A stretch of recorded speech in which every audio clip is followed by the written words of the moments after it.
कील मुहासे पिंपल्स की प्रॉब्लम जवानी में कॉमन होती है और 15 से 25 साल के बीच तो लगभग सभी को पिंपल्स निकलते हैं।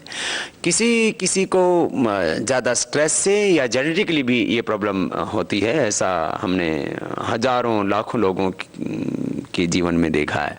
तो जिनको ये पिंपल्स की प्रॉब्लम किसी भी कारण से है, चाहे वो जेनेटिक है चाहे वो जवानी के कारण से है, तो किसी भी तरह के पिंपल्स होने पर एक तो पानी का प्रयोग ज़्यादा करें, हरी सब्जियों का प्रयोग ज़्यादा करें और उसमें भी खास करके लौकी का जूस यदि पी सकें आंवले के रस के साथ तो और अच्छी बात है।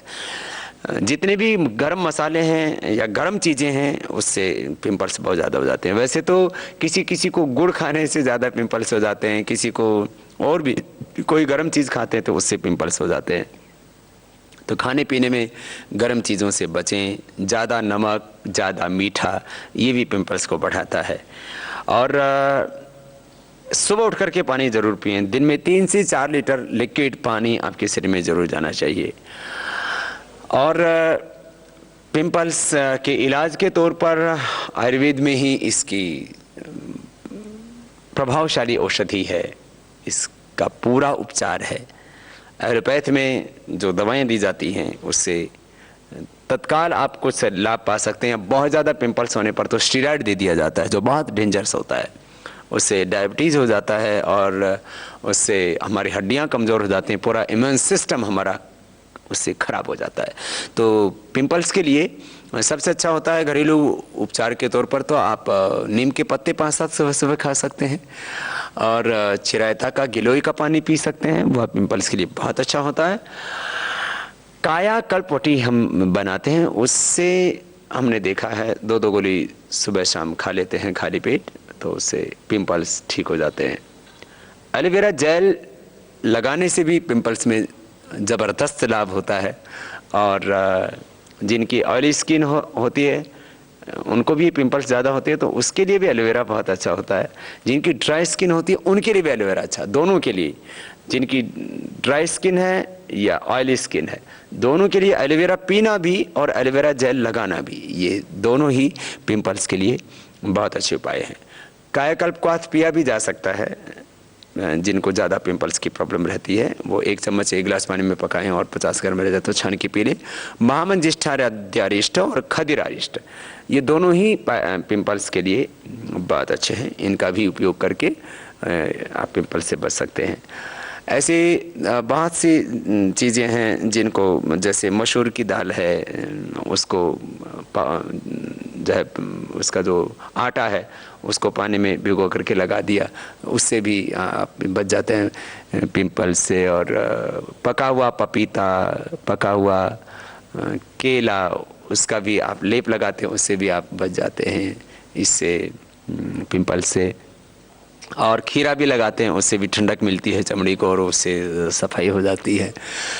पिंपल्स से लेकर के सभी प्रकार के चर्म रोगों में प्राणायाम अद्भुत लाभ करता है।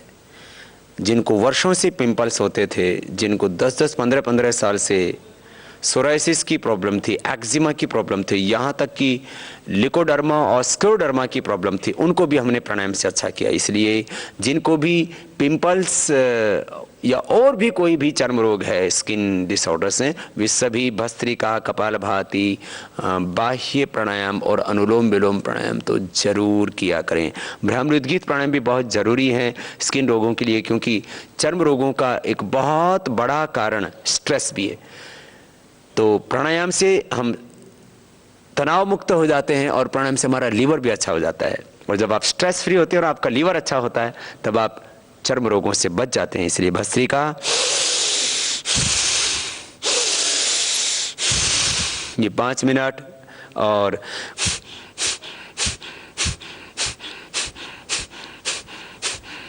कपालभाति 10-15 मिनट, हो सके तो बाह्य प्राणायाम भी कर लेना 3 से 5 बार।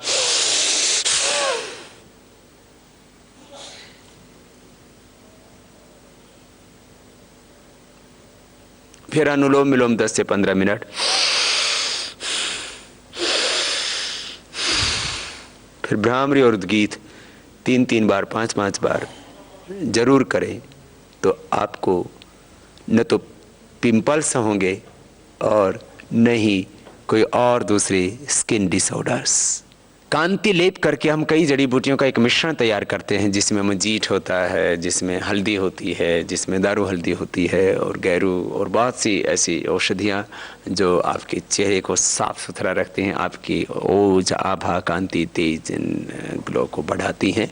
तो आप कांति लेप को भी कच्चे दूध के साथ, उसको जो है एलोवेरा के जेल के साथ, उसको शहद के साथ आप लगा सकते हैं।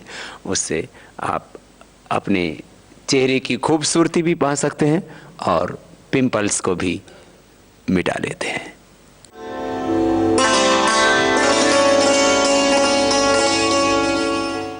कोलाइटिस, अल्सरेटिव कोलाइटिस, आंव, संघनी का रोग, जीर्ण ग्रहणी का रोग, अनेक नामों से ये पेट की बीमारी को जाना जाता है। इसमें आंतों में सूजन हो जाती है और लंबे समय तक वो सूजन रहती है तो आंतों में घाव हो जाते हैं, अल्सर हो जाते हैं, इसलिए उसको अल्सरेटिव कोलाइटिस बोल दिया जाता है।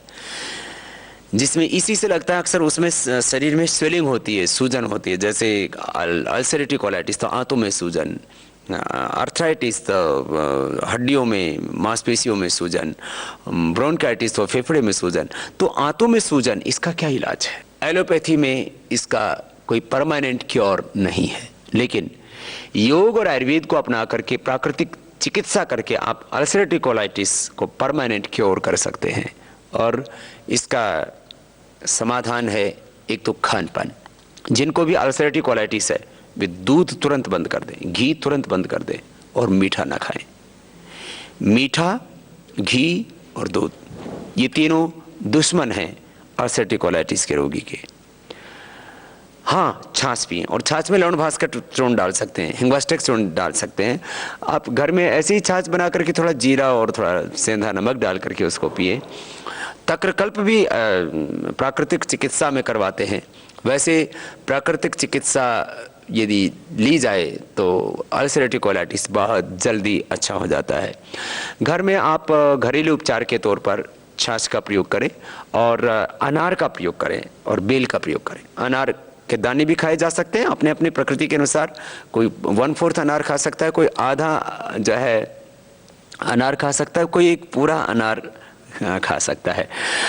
अनारदाना बहुत अच्छा होता है और इसके लिए, और उससे एकदम से पेट में लाभ होता है। जिनको अल्सरेटिव कोलाइटिस की प्रॉब्लम होती है उनको खाने के तुरंत बाद टॉयलेट जाना पड़ता है, बार बार टॉयलेट जाना पड़ता है, चिकना चिकना पदार्थ टॉयलेट के साथ निकलता है, शरीर बहुत कमज़ोर हो जाता है, खून की भी कमी हो जाती है और किसी किसी को कब्ज और दस्त दोनों भी होते हैं, ठीक से पेट भी साफ नहीं होता और बार बार पेट साफ होता है। तो उन सब परिस्थितियों में अनार भी लाभ करेगा और छाछ भी लाभदायक होगी बहुत। और इसमें बेल का भी प्रयोग बहुत ही लाभप्रद होता है। बेल का पाउडर, बिल्व पत्र का फल होता है और उस बेल के पाउडर को एक एक चम्मच सुबह शाम सेवन करने से अल्सर में ज़बरदस्त लाभ होता है। जब ये प्रॉब्लम ज़्यादा बढ़ जाती है तो कुटजारिष्ट 4-4 चम्मच दवा 4 चम्मच पानी मिलाकर के पिया जा सकता है। कुटज घनवटी और चित्रकादिवटी ये दोनों भी हमारे पाचन तंत्र को भी अच्छा करते हैं और कोलाइटिस में बहुत लाभप्रद होती हैं। जब कोलाइटिस बहुत ज़्यादा बढ़ जाता है, संघ्रणी का रोग बहुत ज़्यादा हो जाता है, तो उस समय गंगाधर चूर्ण, बिल्वादि चूर्ण 50-50 ग्राम लेकर के इसमें 10-10 ग्राम शंख कपर्दक और मुक्ता शुक्ति भस्म मिला देते हैं। शंख भस्म, कपर्दक भस्म, मुक्ता शुक्ति भस्म 10-10 ग्राम मिला दिया और ये सब पाउडर एक साथ मिला करके एक एक चम्मच सुबह शाम पानी से ले लेते हैं। इससे अद्भुत लाभ होता है अल्सरेटिव कोलाइटिस में। और जिनको भी अल्सरेटिव कोलाइटिस की प्रॉब्लम हो वे प्राणायाम भी अवश्य किया करें। इसमें पिंडलियों को दबाना भी बहुत लाभप्रद होता है। पिंडलियों को दबाने से ये एक्यूप्रेशर की एक बहुत अच्छी विधा है और 1-2 मिनट ताली बजा ले, इससे जो है यहाँ आंतों का पॉइंट होता है हथेली में, वो सारे पॉइंट दब जाते हैं। और जिनको भी ये ग्रहणी की प्रॉब्लम है, अल्सरेटिव कोलाइटिस की प्रॉब्लम, कपालभाति प्राणायाम धीरे धीरे करें, इससे आपकी आंतें मजबूत होंगी और आप कोलाइटिस के रोग से मुक्त हो जाएंगे। कपालभाति प्राणायाम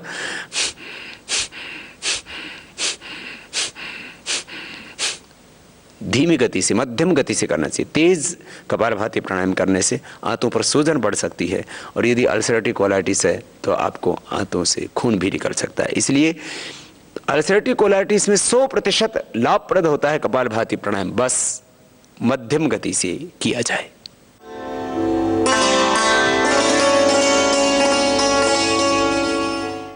पेट के कृमि, पेट के कीड़े, ये छोटे बच्चों को भी होते हैं और बड़ों को भी ये प्रॉब्लम होती है। जिन बच्चों के चेहरे के ऊपर हल्के हल्के सफ़ेद सफ़ेद दाग से हो जाते हैं, गोल गोल चकत्ते चकत्ते हो जाते हैं, जो रात को सोते समय दांत किटकिटाते हैं ऐसे, और सोते सोते जिनके चेहरे से लार पड़ती रहती है, रात को सोते हैं तो जो है वो तकिया गीला हो जाता है, ये पेट में कीड़े के कारण से होता है, पेट में कृमि के कारण से होता है। और पेट में जब कृमि होते हैं तो शरीर कमज़ोर पड़ता जाता है, हीमोग्लोबिन कमज़ोर पड़ जाता है, आदमी का शरीर ही पूरा कमज़ोर पड़ जाता है। किसी किसी को तो बहुत लंबे लंबे कीड़े हो जाते हैं। इसके लिए क्या करें? इसके लिए आड़ू के पत्तों का रस 2-3 चम्मच पी लें। आड़ू के पत्तों का रस पीने से कीड़े मर जाते हैं। मरवा की चटनी खाने से पेट के कीड़े मर जाते हैं। जब भी पेट के कीड़े की दवाई दी जाती है तो कहते हैं कि भाई थोड़ा सा पहले मीठा खा लो और वो कीड़े जो है उस मीठे को खाने के लिए आएंगे, ऊपर से दवा खा लो। तो आप ऐसा भी कर सकते हो कि कोई भी जो है थोड़ा सा मीठा खा लिया, ऊपर से आपने थोड़ी देर के बाद ही आड़ू के पत्तों का रस पी लिया। आड़ू के पत्तों का रस जैसे आप पीते हैं, आड़ू के पत्ते का रस जहां भी जाता है वहीं कृमि मर जाता है। वैसे तो क्योंकि पेट में, आंतों में वहीं कीड़े होते हैं और वहां जो भी आप चीज औषधि के रूप में लेंगे वहां जाएगी, उसमें मीठा खाने की भी आवश्यकता नहीं है। आड़ू के पत्तों का रस का तो यहाँ ये भी प्रयोग करके देखा गया कि जिन जानवरों को, पशुओं को कीड़े हो जाते हैं, आड़ू के पत्तों को कूट करके उनका रस डालने से कीड़े तुरंत मर जाते हैं।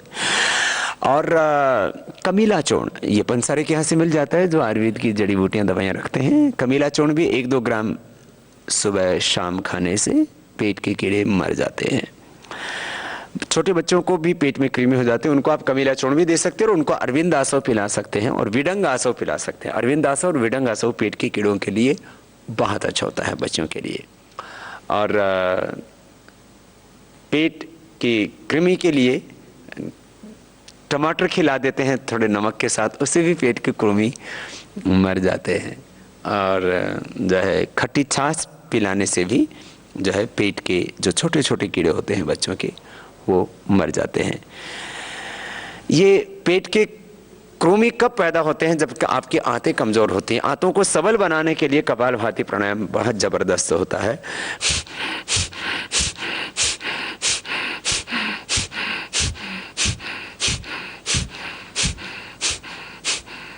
कपालभाति प्राणायाम करने वाले को पेट में कीड़े पैदा ही नहीं होते, और यदि पैदा हो गए हैं तो अपने आप ही मर जाते हैं।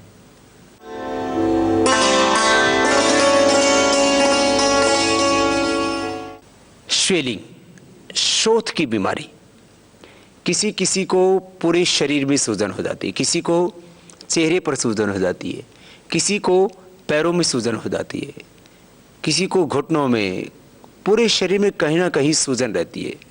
सूजन के 2-3 बड़े कारण हैं।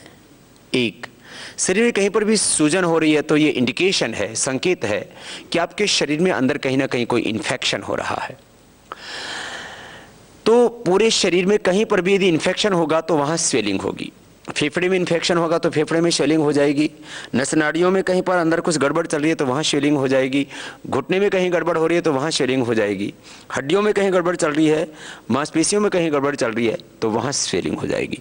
पैरों में यदि स्वेलिंग हो रही है तो उसके का एक बड़ा कारण है कि आपकी कहीं किडनी कमज़ोर पड़ गई है। किडनी गड़बड़ होने से पैरों में अक्सर स्वेलिंग हो जाती है। और थायराइड के कारण से भी स्वेलिंग आ जाती है। तो थायराइड एक बड़ा कारण है स्वेलिंग के लिए। लीवर और किडनी कमज़ोर होना ये एक बड़ा कारण है स्वेलिंग के लिए। और बॉडी में कहीं पर भी इन्फेक्शन होता है तो उससे स्वेलिंग होती है। तो सबसे पहले आप अपने इम्यून सिस्टम को अच्छा कीजिए। कपालभाति प्राणायाम करने से लीवर, किडनी और थायराइड एक साथ अच्छे हो जाते हैं। कपालभाति और अनुलोम विलोम प्राणायाम जो करते हैं उनको किसी भी तरह की शरीर में सूजन नहीं होती है, उनको स्वेलिंग की प्रॉब्लम नहीं होती। इसलिए कपालभाति 10-15 मिनट रोज कीजिए। अनुलोम विलोम प्राणायाम कीजिए। इससे आप सभी तरह की स्वेलिंग से बचेंगे। स्वेलिंग का एक सामान्य कारण होता है वाटर रिटेंशन, शरीर में पानी ज़्यादा रुक जाता है। उसका भी कारण किडनी होती है। किडनी ठीक रहेगी तो पानी आपके शरीर में ज़्यादा नहीं रुकेगा। और उस वाटर रिटेंशन के लिए ज़रूरी होता है कि आप फिर ऐसी चीज़ों का सेवन करें जिससे कि शरीर का पानी निकलता है। एक तो नमक ना खाएं, थोड़े दिन के लिए नमक बंद कर दीजिए, उससे आपकी किडनी भी अच्छी होगी, लिवर भी अच्छा होगा और थायराइड के लिए भी लाभप्रद होता है। और ख़ास बात यह है, आप जब नमक नहीं खाते हैं तो आपके शरीर का जो पानी है वो एक्सेस वाटर वो अपने आप निकल जाता है। आप देख रहे हैं जिस दिन आप उपवास करते हैं, जिस दिन नमक नहीं खाते हैं, उस दिन आपको ज़्यादा पेशाब आता है और शरीर पर कहीं पर भी सूजन होगी अपने आप ही खत्म हो जाती है। तो जिनको स्वेलिंग है वो नमक के सेवन से बचें और कुछ दिन नमक बंद कर दीजिए, ज़्यादा स्वेलिंग रहती है आपको तो। फिर जो है जो मूत्रल चीज़ें हैं उनका सेवन करें, जैसे जौ का आटा, तो आप जौ का दलिया बना करके खाएं, जौ की रोटी बना करके खाएं, किसी भी रूप में आप जौ की धानी बना करके खाते हैं तो जौ का सेवन आप करते हैं तो उससे जो है आपकी स्वेलिंग कम हो जाती है। जो भी गोखरू है, पुनर्नवा है, वरुण की छाल है, ये सब चीज़ें आपको पेशाब जो है ठीक से हो इसके लिए मदद करती है। तो गोखरू का पानी आप पीते हैं उससे आपकी स्वेलिंग दूर हो जाती है। पुनर्नवा का क्वाथ बना करके पीते हैं उससे आपकी स्वेलिंग दूर हो जाती है। वरुण छाल आप पीते हैं इससे भी आपकी स्वेलिंग दूर हो जाती है। निशोथ है, मकोई है, ये सभी शरीर को दूर करते हैं। पुनर्नवा रिष्ट पीने से शरीर की सूजन दूर होती है। पुनर्नवादी मंडूर एक एक दो दो गोली खाने से भी शरीर दूर होती है। और सर्वकल्प क्वाथ, वृक्कदोषर क्वाथ, लीवर और किडनी की प्रॉब्लम के कारण से आपके शरीर में स्वेलिंग है तो सर्वकल्प क्वाथ और वृक्कदोषर क्वाथ एक एक चम्मच इसको काढ़ा बना करके पी लीजिए तो आपकी स्वेलिंग दूर हो जाएगी। यदि किडनी की प्रॉब्लम के कारण से आपके शरीर में सूजन है तो फिर किडनी का पूरा इलाज लीजिए। छोटी अंगुली के टॉप पर दबाइए और हथेली के बीच में दबाइए। हथेली के बीच में और छोटी अंगुली के टॉप पर दबाते हैं तो इससे आपकी किडनी अच्छी हो जाती है। और किडनी को ठीक करने के लिए फिर आप सुबह नीम के पत्तों का रस, शाम को पीपल के पत्तों का रस, फिर वृक्कदोषर क्वाथ, वृक्कदोषरवटी, फिर गोक्षरादि गुगुल, चंद्र प्रभावटी, पुनर्नवादी मंडोर, इस तरह से आयुर्वेदिक उपचार भी करते हैं तो निश्चित रूप से आप स्वेलिंग से, सूजन से मुक्त हो जाते हैं।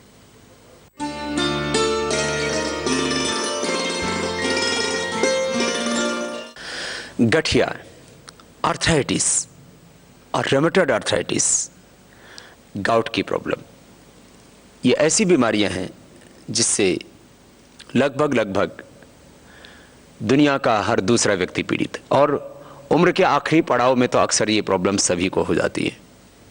और छोटे छोटे बच्चों को भी मैं देखता हूं गठिया का रोग हो जाता है, जेनेटिकली भी होता है। इसमें RA फैक्टर पॉजिटिव हो जाता है, हड्डियों का पूरा मेटाबॉलिज्म गड़बड़ हो जाता है, ESR बढ़ जाता है, यूरिक एसिड भी बढ़ जाता है। यूरिक एसिड बढ़ने से दर्द होता है। ESR भी वो जो अंदर जो इन्फेक्शन होता है तो वो भी बढ़ जाता है। और RA फैक्टर पॉजिटिव होने से फिर हड्डियां टेढ़ी मेढ़ी हो जाती है, ऑस्टोब्लास्ट ऑस्टोकास्ट सेल्स का इम्बैलेंस हो जाता है और बोन फॉर्मेशन, बोन रिजोर्शन पूरी तरह से गड़बड़ हो जाता है, माने हड्डियों का मेटाबॉलिज्म पूरा डिस्टर्ब हो जाता है। इसके लिए क्या करें? एलोपैथी में इसके लिए है पेन किलर्स।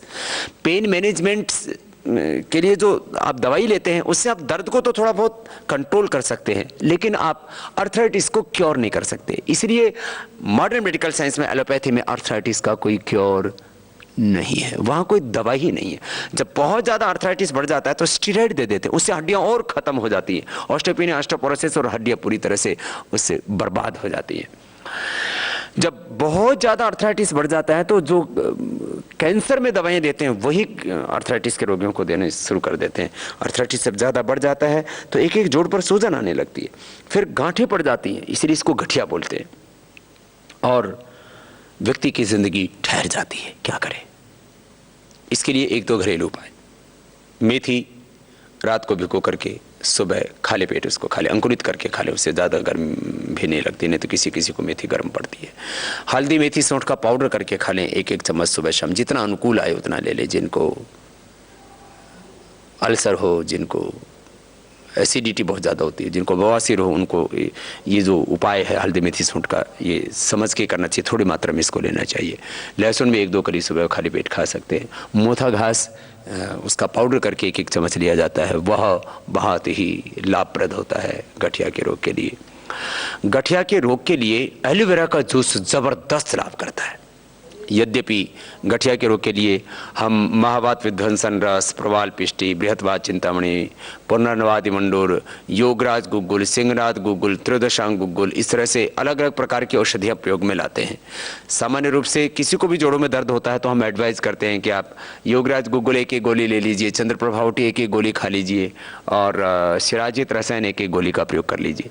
तो चंद्रप्रभावटी, योगराज गुग्गुल, शिराजित रसायन हम अक्सर जिनको भी जोड़ों में दर्द होता है, गठिया की प्रॉब्लम होती है, अर्थराइटिस होता है, रोमेटॉइड अर्थराइटिस की प्रॉब्लम होती है, उन सभी को हम सजेस्ट करते हैं सुबह शाम अथवा दिन में 3 बार, सुबह दोपहर शाम, ये गोलियां खिलाते हैं हम। इससे लाभ होता है निश्चित रूप से अर्थराइटिस के रोगियों को। और जब बहुत ज़्यादा अर्थराइटिस बहुत क्रिटिकल कंडीशन में होता है, माने RA फैक्टर यदि 20 तक होता है तो ये नॉर्मल माना जाता है, 20 से नीचे नॉर्मल माना जाता है। यूरिक एसिड 7 से नीचे होता है तो नॉर्मल माना जाता है। ESR 15 से नीचे होता है तो नॉर्मल माना जाता है। लेकिन जिनको ये रोमेटॉइड अर्थराइटिस की प्रॉब्लम, गठिया की प्रॉब्लम होती है, उनका ये RA फैक्टर 500 तक पहुंच जाता है। ऐसी परिस्थिति में हम उनको महावात विध्वंसन रस 10 ग्राम, प्रवाल पिष्टि 10 ग्राम, फिर उसमें मोती पिष्टि मुक्ता शुक्ति भस्म देते हैं, गोदंती भस्म भी देते हैं किसी किसी को, और उसको पुनर्नवादि मंडूर भी देते हैं। बृहत्वात चिंतामणि 1 से लेकर के 2-3 ग्राम तक महीने में प्रयोग कराते हैं। तो ये जो मैंने आपको औषधियाँ बताई, इनका पाउडर करके और सबको जो है 1 महीने में इसकी पुड़िया बना करके सुबह शाम देते हैं। इसको वैद्य की परामर्श के अनुसार ले सकते हैं। तो ये लाभ करती हैं सब औषधियाँ। इसमें 10 मूल क्वाथ भी देते हैं, पिड़ंतक क्वाथ भी उबाल करके पिला देते हैं, बहुत से उपाय हैं। निर्गुंडी का रस पिला देते हैं, वह भी बहुत लाभप्रद होता है जोड़ों के दर्द के लिए। लेकिन इसमें एलोवेरा का जूस, मैंने कहा, ये अद्भुत होता है। 4-4 चम्मच एलोवेरा का जूस 2 या 3 बार पिया जाए। खट्टी चीज़ों का परहेज कराते हैं, उनको नहीं खाने देते हैं, और खान पान पर थोड़ा सा नियंत्रण रखते हैं, भारी चीज़ों से बचते हैं, और प्राणायाम नियमित रूप से करते हैं। कपालभाति, अनुलोम विलोम हम आधा घंटा करा देते हैं जब आर्थराइटिस बहुत क्रिटिकल कंडीशन में होता है। तो कपालभाति, अनुलोम विलोम करने से RA फैक्टर पॉजिटिव से नेगेटिव आ जाता है, यूरिक एसिड एकदम नॉर्मल आ जाता है, ESR भी एकदम नॉर्मल आ जाता है, और गाउट की प्रॉब्लम तो दूर हो जाती है, ऑस्टियोपेनिया ऑस्टियोपोरोसिस की प्रॉब्लम दूर हो जाती है, हड्डियाँ मजबूत हो जाती हैं। बहुत ज़बरदस्त लाभ होता है। कपालभाति, अनुलोम विलोम, प्राणायाम अर्थराइटिस के रोगियों के लिए बहुत ज़रूरी है। और जब जोड़ों में दर्द बहुत ज़्यादा होता है, हाथों में, पैरों में, तो ये हाथों में भी जो पीछे की चैनल्स होते हैं अंगुलियों के, इनमें ऐसे ऐसे दबाते हैं, और पैरों में भी ये जो पीछे के ये जो चैनल्स होते हैं, इसमें दबा देते, तो इससे कहीं पर भी जो दर्द होता है उसमें विशेष रूप से लाभ होता है। ये मास्टर पॉइंट होता है रिंग फिंगर के टॉप पर, यहाँ से दबाते हैं तो इससे भी ज़बरदस्त लाभ होता है अर्थराइटिस के रोग में। और हमने अर्थराइटिस को मात्र कंट्रोल ही नहीं किया, हजारों नहीं, लाखों नहीं, करोड़ों लोगों का हमने अर्थराइटिस योग, आयुर्वेद के प्रयोग से और प्राकृतिक चिकित्सा से क्योर किया है।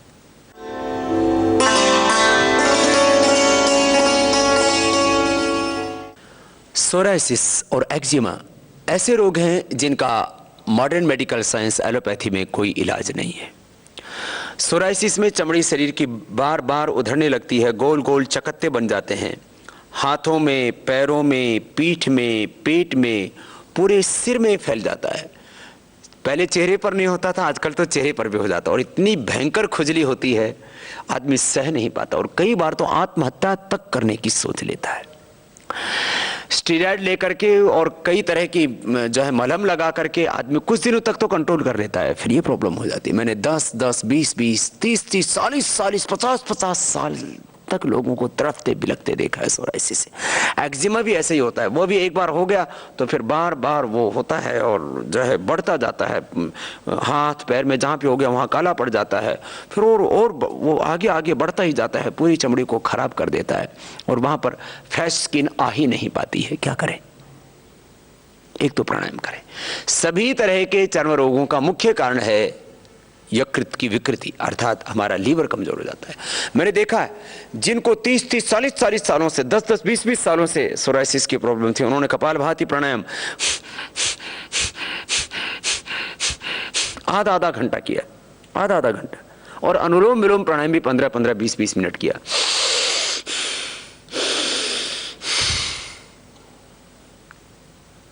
एक्जिमा ठीक हो गया, सोराइसिस क्योर हो गया, बड़ी बात थी, निशान भी गायब हो गए। माने अद्भुत लाभ होता है प्राणायाम से। बस नमक और मीठा कम कर दें अथवा बंद कर दें तो बहुत अच्छी बात है। बैंगन बंद कर दें तो बहुत अच्छा रहेगा। और खाने पीने में सादा आहार लें, अंकुरित लें, और जितना भी हो सके सलाद का प्रयोग करें, कच्चा खाएं, सुबह उठ करके पानी पिएं, दिन भर भी पानी की मात्रा पूरी रखें, चिंता ज़्यादा ना किया करें, खुश रहने की कोशिश किया करें। जिनको भी ये सोराइसिस की प्रॉब्लम है उनके लिए हमने औषधि के तौर पर देखा कायाकल्प वटी 1 महीने भर में लगभग 20 ग्राम, रसमाणिक्य या ताल सिंदूर ये भी लगभग 2 ग्राम से 4 ग्राम, रसमाणिक्य 1 से 2 ग्राम, और इसमें अमृता सत मिला देते हैं 10 से 20 ग्राम गिलोय का सत, और ये सब मिला करके फिर पाउडर बना देते हैं और सब मिला करके 60 पुड़िया बना दी। सुबह शाम 1-1 पुड़िया खाली पेट पानी से खिला देते हैं। गिलोय घनवटी और नीम घनवटी ये भी 1-1 या 2-2 गोली, जैसे बहुत ज़्यादा प्रॉब्लम है तो 2-2 गोली ले सकते हैं, नहीं तो 1-1 गोली खाने के बाद दे सकते हैं। और सोराइसिस के साथ सोराइटिक अर्थराइटिस भी हो जाता है तो उस समय फिर कैशोर गुग्गुल का भी प्रयोग किया जा सकता है जो कि लाभप्रद होता है चर्म रोगों में भी और अर्थराइटिस में भी। गुग्गुल भी शरीर की खून की शुद्धि करता है। और कायाकल्प तेल लगाने से अद्भुत लाभ होता है। हमने देखा जिनको कई वर्षों से सोराइसिस की प्रॉब्लम थी, कायाकल्प तेल को लगाया, कायाकल्प वटी को ही खाया खाली और प्राणायाम किया, उसी से उन्होंने अपना सोराइसिस हमेशा के लिए मिटा लिया। जिनको भी सोराइसिस की प्रॉब्लम है वे अपना पेट भी साफ रखें और उसके लिए कपालभाति प्राणायाम का नियमित अभ्यास, इसके साथ साथ त्रिफला चूर्ण ले सकते हैं, आंवला एलोवेरा का जूस ले सकते हैं, इससे आपको जल्दी लाभ मिलेगा।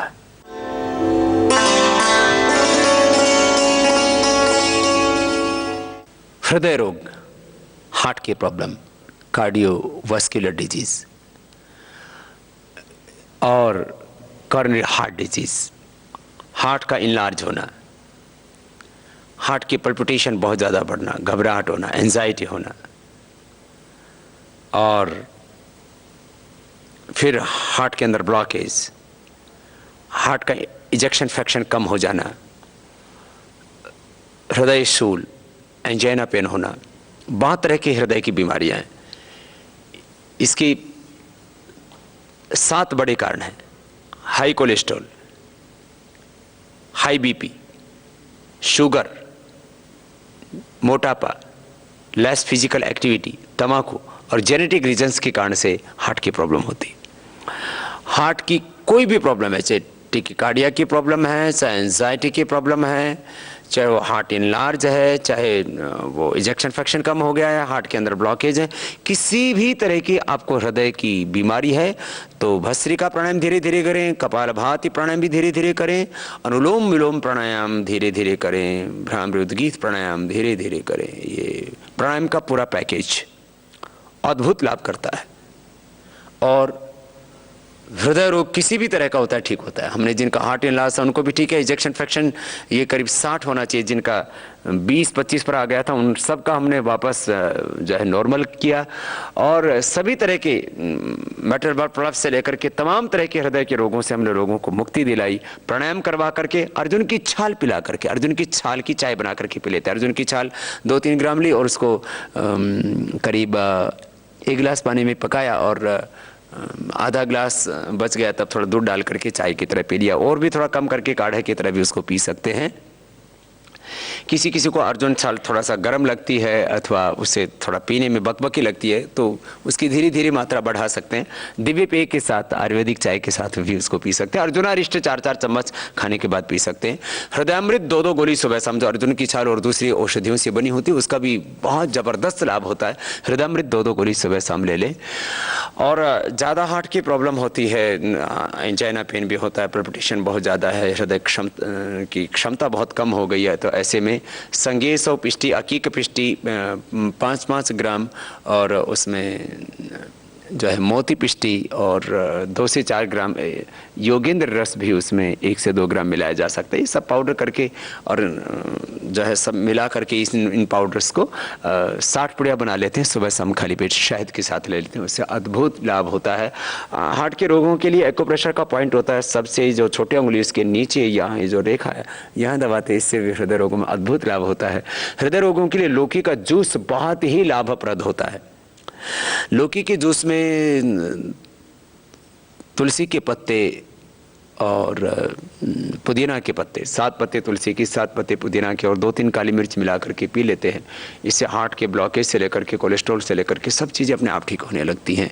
तो हृदय रोग के जितने भी कारण हैं उन सबका निवारण हो जाता है प्राणायाम से, लौकी के जूस से। लौकी का जूस बस कड़वा नहीं होना चाहिए, हृदयामृत के सेवन से, अर्जुन की छाल के प्रयोग से, और आप बिना ऑपरेशन के अपने हार्ट को अच्छा कर सकते हैं। मैं तो कह सकता हूँ 80 से 90%, मैं हमेशा कहता हूँ 80 से 90% तक भी आपको ब्लॉकेज हैं तो आप बिना बाईपास सर्जरी के और बिना आप एंजियोप्लास्टी के अपने हृदय को अच्छा कर सकते हैं, योग, आयुर्वेद और प्राकृतिक चिकित्सा से।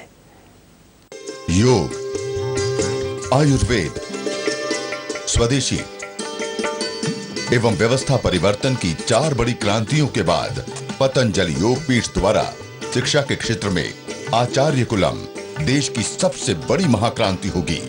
देश के प्रत्येक जिले में एक आचार्य कुलम खोलने की राष्ट्रव्यापी सेवा योजना के सहायतार्थ आयोजित परम पूज्य योग ऋषि स्वामी रामदेव जी महाराज के आगामी निशुल्क योग शिविर एवं कार्यक्रम 19 से 23 मार्च बेंगलुरु प्रातः 5 से 7:30 बजे योग चिकित्सा एवं ध्यान शिविर। स्थान palace ground, Tripura Vasini gate number 3, Bengaluru Karnataka. 20 मार्च सायं 3 से 5 बजे महिलाओं के लिए विशेष योग प्रशिक्षण सत्र। स्थान palace ground, Tripura Vasini gate number 3, Bengaluru Karnataka.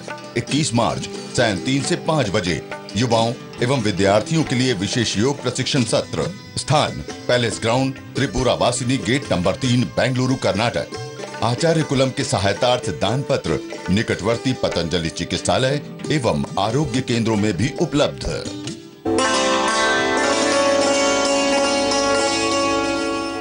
Kidney failure के केसेस दिन प्रतिदिन बढ़ते ही जा रहे हैं।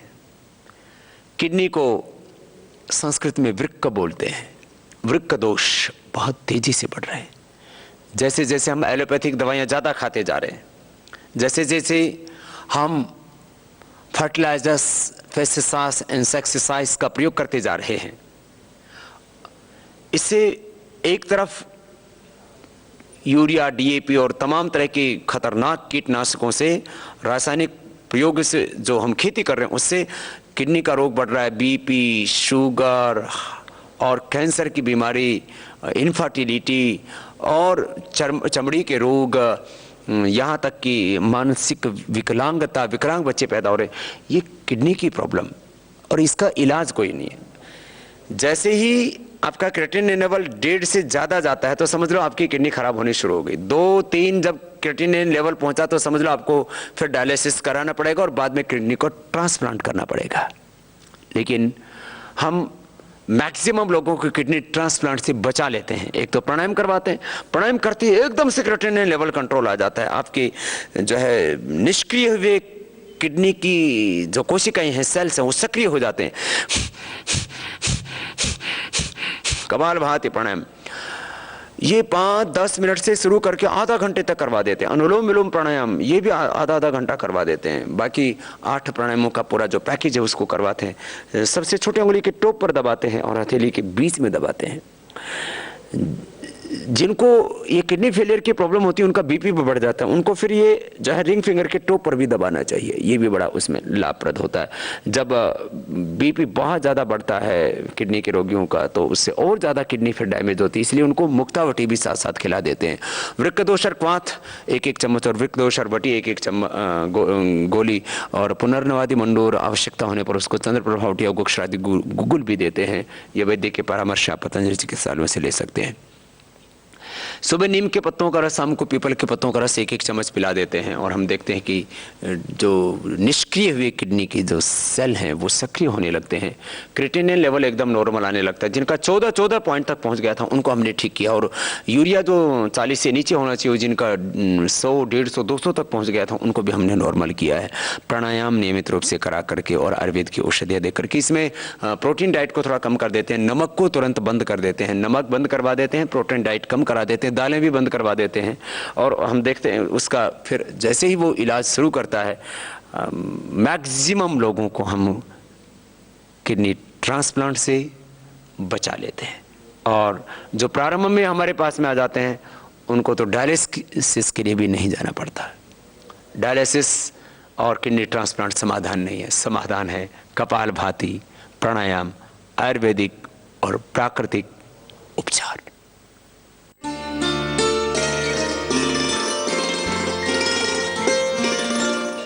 बड़ी उम्र में प्रोस्टेट बढ़ना एक सामान्य सी बात हो गई है। जैसे ही व्यक्ति की उम्र 40, 45, 50, 60 के आसपास पहुंचती है तो मैक्सिमम लोगों का प्रोस्टेट बढ़ जाता है। नॉर्मल वेट इसका 20 ग्राम होता है तो फिर ये 30, 40, 50, 60 ग्राम, किसी का तो 100 ग्राम तक पहुंच जाता है और ऐसी स्थिति में प्रोस्टेट कैंसर तक की प्रॉब्लम हो जाती है। प्रोस्टेट का ऑपरेशन करते हैं तो फिर दोबारा से बढ़ जाता है। इसका स्थायी समाधान क्या है? इसका स्थायी समाधान है कपालभाति प्राणायाम। जिनका भी प्रोस्टेट 40, 50, 60 ग्राम तक का हो गया था, 100 ग्राम तक का हो गया था, उनको भी नियमित रूप से हमने कपालभाति करवाया और जो है हथेली की बीच में यहां से इस पॉइंट को दबाया और हमने पाया कपालभाति प्राणायाम करने से, थोड़ा सा एक्यूप्रेशर करने से प्रोस्टेट 100% कंट्रोल में आ जाता है। नहीं तो प्रोस्टेट कैंसर की प्रॉब्लम हो जाती है। जब प्रोस्टेट बढ़ जाता है तो व्यक्ति को बार बार पेशाब के लिए जाना पड़ता है, दिन में भी बार बार पेशाब के लिए जाना पड़ता है। एक बार में पूरा पेशाब नहीं होता है, थोड़ा थोड़ा करके पेशाब होता रहता है। और जिनकी 50-60 साल की उम्र है ऐसे बुजुर्गों को फिर रात को भी बार बार पेशाब के लिए उठना पड़ता है, नींद पूरी नहीं हो पाती है और बहुत तकलीफ होती है और पेशाब पर कंट्रोल नहीं हो पाता है। ऐसी परिस्थिति में फिर उनको चंद्रप्रभा वटी और गोक्षरादि गुगुल का भी हम प्रयोग करवा देते हैं। जो चंद्रप्रभा वटी और गोक्षरादि गुगुल ये भी जबरदस्त लाभ करते हैं प्रोस्टेट के रोग में। विषतिंदुक वटी जिनको बार बार पेशाब आता है उसके लिए बहुत अधिक लाभ करती है, तो ये भी 1-1 गोली खिलाई जा सकती है। एक खास बात प्रोस्टेट के रोगियों के लिए, लौकी का जूस, 7 पत्ते तुलसी के और लगभग 5 काली मिर्च, ये मिलाकर के जब पिलाते हैं तो ये अद्भुत लाभ करता है। और मैंने तो देखा इससे प्रोस्टेट कैंसर तक भी लोगों का अच्छा हो जाता है। तो कपालभाति प्राणायाम करना ना भूलें, नहीं तो आपको भी बड़ी उम्र में प्रोस्टेट की प्रॉब्लम होने वाली है। जैसे जैसे उम्र बढ़ती है वैसे वैसे प्रोस्टेट की प्रॉब्लम होने लगती है, वैसे वैसे हार्ट की प्रॉब्लम, बीपी की प्रॉब्लम, शुगर की प्रॉब्लम, अर्थराइटिस की प्रॉब्लम, अस्थमा की प्रॉब्लम होने लगती है। आंखें कमज़ोर हो जाती हैं, नसनाड़ियाँ कमज़ोर हो जाती हैं। लेकिन यदि आप भस्त्रिका, कपालभाति, अनुलोम विलोम, भ्रामरी, उद्गीत आदि प्राणायाम करते रहते हैं तो आप 100 साल तक स्वस्थ जीवन जीते हैं। प्रोस्टेट के लिए हमने 1-2 पर नहीं, हजारों, लाखों, करोड़ों लोगों पर कपालभाति का प्रयोग किया है और 100% कपालभाति से प्रोस्टेट की प्रॉब्लम अच्छी होती है।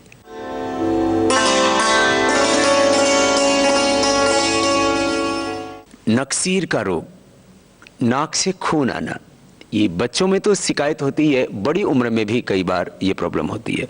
और यदि सही वक्त पर हम इसका इलाज नहीं करते तो ये समस्या लगातार बनी रहती है और कई कई बार तो नक्सीर 15-15, 20-20 मिनट, आधा घंटे तक चलती रहती है और आधा लीटर से लेकर के 1-1 लीटर तक खून निकल जाता है। ये बहुत खतरनाक होता है। क्या करें? एलोपैथी में तो इसकी कोई दवाई नहीं, लेकिन आयुर्वेद में और जो है प्राकृतिक चिकित्सा में ये बहुत साधारण सी बीमारी है। छोटे छोटे उपाय करके आप नक्सीर से छुटकारा पा सकते हैं। मैं भी बचपन में इसका भुक्तभोगी हूँ। मुझे भी ये समस्या थी, तो मेरी माँ ने मुझे दही को भिगो करके और सुबह सुबह खाली पेट, वो रई मारा दही बोलते हैं, अध भिगोया दही, माने मक्खन निकलने से पहले ही एक बड़ा गिलास वो पिला दिया। ऐसे मैंने लगभग शायद 10-15 दिन ये पिया होगा। उसके बाद आज तक कभी जिंदगी में नक्सीर नहीं हुई। नक्सीर का एक बहुत साधारण सा उपाय आपको बताते हैं।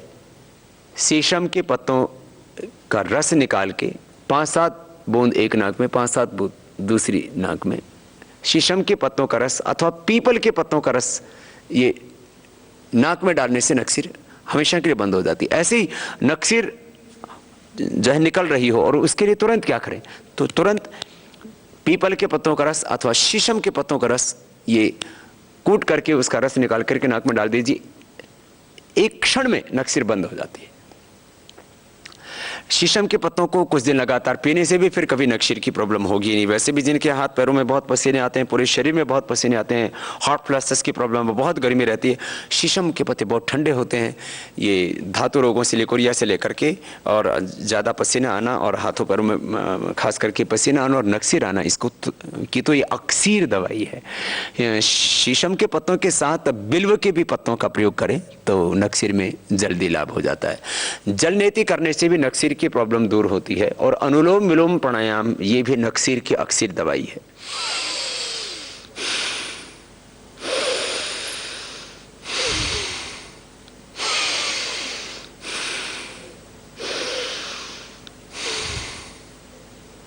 और जिनको नक्सीर की प्रॉब्लम है वे गर्म चीज का सेवन करने से बचें, ज़्यादा नमक और ज़्यादा मीठा ना खाएं और बैंगन आदि और भी तमाम जो गर्म चीज़ें हैं, गर्म मसाले हैं, उनका कुछ दिन ज़रूर परहेज करें तो नक्सीर के रोग से आपको सदा के लिए छुटकारा मिल जाएगा।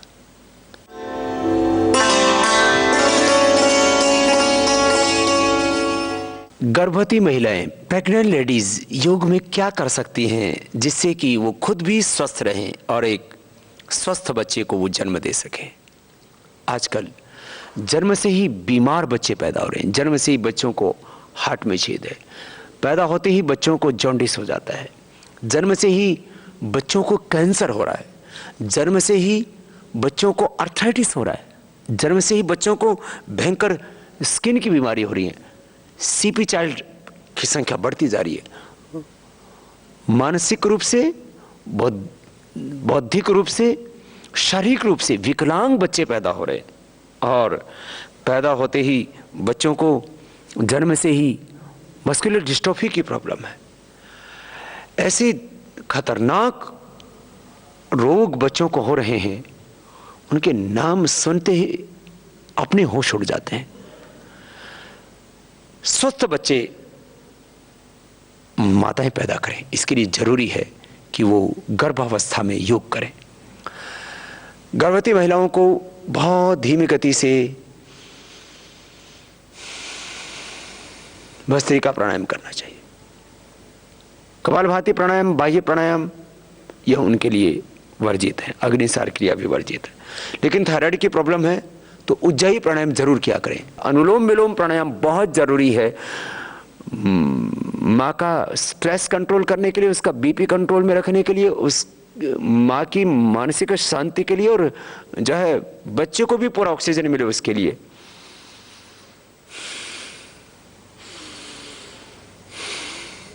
यह अनुलोम विलोम।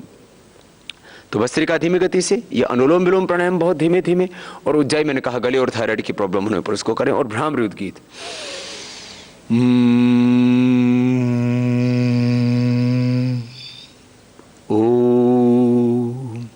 ये गर्भवती माताओं को जरूर करना चाहिए। और ये अंगूठे के नीचे थायराइड का पॉइंट भी दबा लिया करें। गले का पॉइंट दबाएंगी, थायराइड का पॉइंट दबाएंगी माता बहनें, तो उनका थायराइड कंट्रोल रहेगा। क्योंकि प्रेग्नेंट अवस्था में थायराइड की दवाई लेना बहुत खतरनाक होता है बच्चे के लिए। बुखार की दवाई और इसी तरह से बीपी की दवाई, तो उज्जाई करके और ये गले का पॉइंट दबा करके, थायराइड का पॉइंट दबा करके थायराइड को कंट्रोल करें।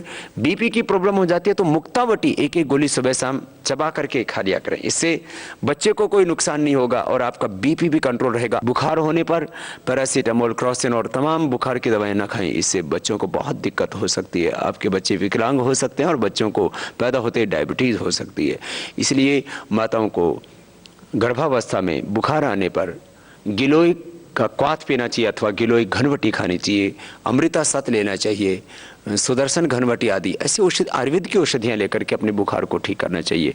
माताओं को यदि गर्भावस्था में सूजन आ जाता है तो उनको दशमूल क्वाथ बहुत थोड़ी मात्रा में, अथवा सबसे अच्छा सेफ है वह है सर्वकल्प क्वाथ या पुनर्नवा का क्वाथ। मैंने देखा जिन माताओं बहनों को बहुत सूजन की प्रॉब्लम थी उनको पुनर्नवा और गोखरू ही थोड़ा पिला दिया, उसी से उनका जो है वो स्वेलिंग की प्रॉब्लम दूर होगी। किसी लेडी को गर्भावस्था में बच्चे के रहते रहते भी ब्लीडिंग होती रहती है, उससे जच्चा और बच्चा अर्थात माँ और उसके गर्भ में पल रही संतान दोनों को खतरा पैदा हो सकता है। ऐसी अवस्था में उनको शीशम के पत्तों को पिलाया और ये पाया कि उनकी ब्लीडिंग बंद हो गई और माँ और उसकी गर्भ में पल रही संतान दोनों ही स्वस्थ रहे।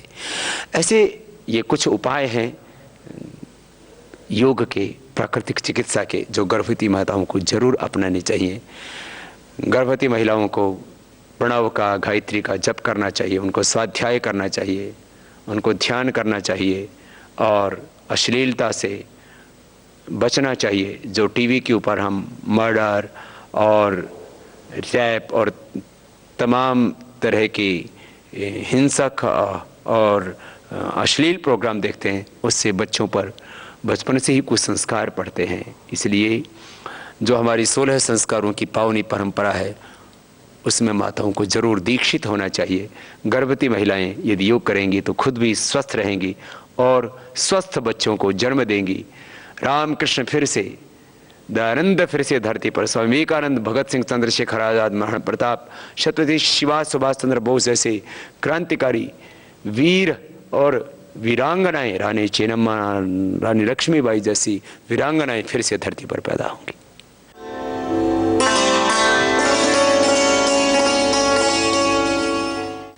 भूलने की बीमारी, मेमोरी लॉस की प्रॉब्लम, उम्र बढ़ने के साथ अक्सर सभी इसके शिकार हो जाते हैं। किसी बच्चे की भी मेमोरी वीक होती है, उनका IQ लेवल कम होता है, एकाग्रता भी कम होती है। भस्त्रिका, कपालभाति से लेकर के अनुलोम विलोम, भ्रामरी, उद्गीत, सभी ये जो प्राणायाम है ये कंसंट्रेशन को बढ़ाते हैं, IQ लेवल को बढ़ाते हैं। इसलिए भस्त्रिका प्राणायाम बच्चों को भी 2 मिनट, बड़ों को 5 मिनट, कपालभाति प्राणायाम 10-15 मिनट सबको करना चाहिए। फिर अनुलोम विलोम प्राणायाम में भी 10 से 15 मिनट करना। फिर हो सके तो बाह्य प्राणायाम भी कर लेना और गले थायराइड के लिए उज्जाई प्राणायाम करे तो बहुत अच्छी बात है। नहीं तो भस्त्रिका प्राणायाम 3 से 5 मिनट, कपालभाति प्राणायाम 10 से 15 मिनट, आंखें बंद करके इसे लगातार करना। आपका कंसंट्रेशन बढ़ेगा, IQ लेवल बढ़ेगा, आपकी मेमोरी अपने आप शार्प होती जाएगी। फिर अनुलोम विलोम प्राणायाम में भी 10 से 15 मिनट करना। बाएं नाक से दाएं ब्रेन और दाएं नाक से बाएं ब्रेन हमारा एक्टिवेट होता है और उससे बैलेंस होता है। नासास्तरों का सीधा हमारे मस्तिष्क के साथ संबंध होता है और जितना ऑक्सीजन ज़्यादा मिलेगा उतनी हमारी मेमोरी सेल्स एक्टिवेट हो गई। इसलिए अनुलोम विलोम प्राणायाम, भ्रामरी और उद्गीत प्राणायाम का बहुत गहरा असर होता है मेमोरी लॉस के ऊपर। अर्थात आपकी बुद्धि प्रखर होगी, आप प्रज्ञावान होंगे, आप मेधावी होंगे और ये मेमोरी लॉस की प्रॉब्लम और आगे चल करके तो ब्रेन डिमेंशिया, मस्तिष्क सिकुड़ने लगता है और तमाम मस्तिष्क से संबंधित और नस नाड़ियों से संबंधित बहुत सी न्यूरो प्रॉब्लम्स होने लगती हैं। उनसे आप बच जाते हैं यदि आप अनुलोम विलोम प्राणायाम करते हैं।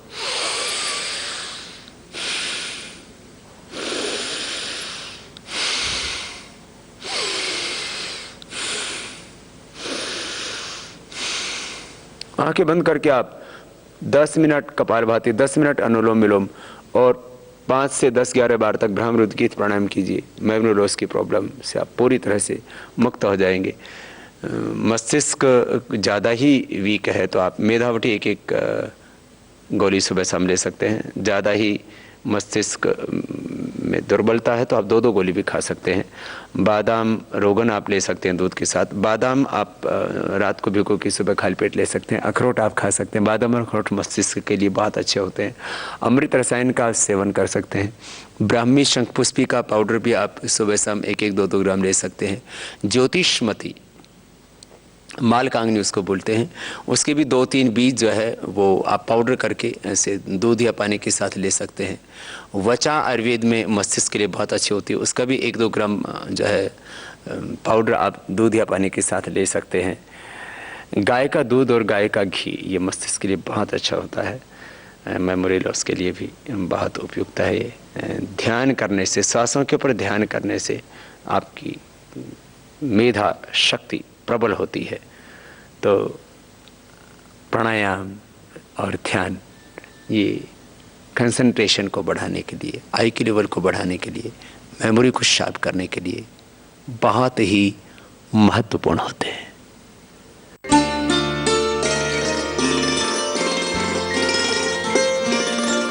मिर्गी एपिलेप्सी का रोग बहुत ही खतरनाक होता है। जिसको ये रोग हो जाता है वह जिंदगी में असहाय हो जाता है, पराधीन हो जाता है। गाड़ी चलाते समय, ड्राइविंग करते समय, सड़क रोड क्रॉस करते समय, अथवा कई बार ऐसे मौके होते हैं यदि वहाँ अचानक एपिलेप्सी का अटैक पड़ जाए तो व्यक्ति का जीवन ही संकट में पड़ जाता है। एलोपैथी में इसका कंट्रोल तो है लेकिन क्योर नहीं है, और लंबे समय तक एपिलेप्सी की मिर्गी की दवाई खाने से मेमोरी और डल हो जाती है, वीक हो जाती है, और फिर आदमी का दिमाग ही काम नहीं करता है। फिर आदमी सुबह से शाम तक मायूस उदास सा रहता है और उसके जीवन में डिप्रेशन आ जाता है। बहुत दिक्कतें हैं, क्या करें।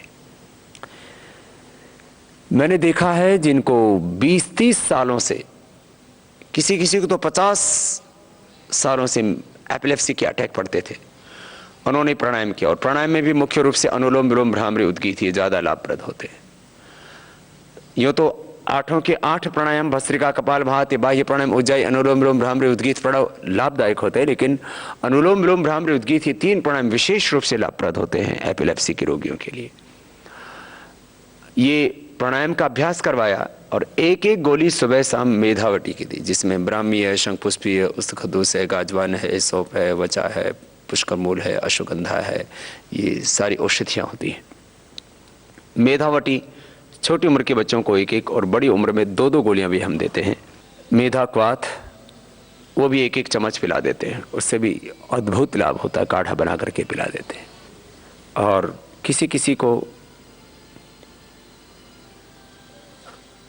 पीपल की या बड़ की जो दाढ़ी होती है, जटा होती है, उसको भी उबाल करके पिला देते हैं, उससे भी अद्भुत लाभ होता है। जिनको एपिलेप्सी अटैक बहुत पड़ते हैं उनको सारस्वत अरिष्ट भी पिलाया जाता है, उससे भी उनको विशेष लाभ होता है। बादाम पीस करके 3 से 5 बादाम पिला देते हैं, रात को भिगो दिया और सुबह अखरोट भी खिला देते हैं, उससे उसकी गर्मी भी नहीं करता है और वह मस्तिष्क के लाभप्रद होता है।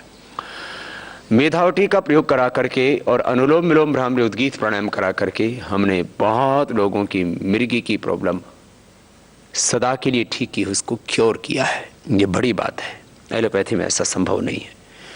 और ऐसे बहुत से भाई बहन वो प्राणायाम करके और मेधावटी का सेवन करके पूरी तरह से ठीक हो चुके, हमारे शिक्षक बन करके काम कर रहे हैं। इसलिए यदि आपको भी मिर्गी की प्रॉब्लम है, आप निराश ना हो, आप प्राणायाम करें, मेधावटी का सेवन करें, और रिंग फिंगर के टॉप पर ये जो मास्टर पॉइंट है इसको दबा लें, और मास्टर पॉइंट के साथ साथ आप इस अंगूठे के भी ऊपर पीछे पिनियल ग्लैंड और मस्तिष्क के लिए जो पॉइंट होता है इसको दबा लें, तो आपको मिर्गी की बीमारी में, एपिलेप्सी में निश्चित रूप से लाभ मिलेगा।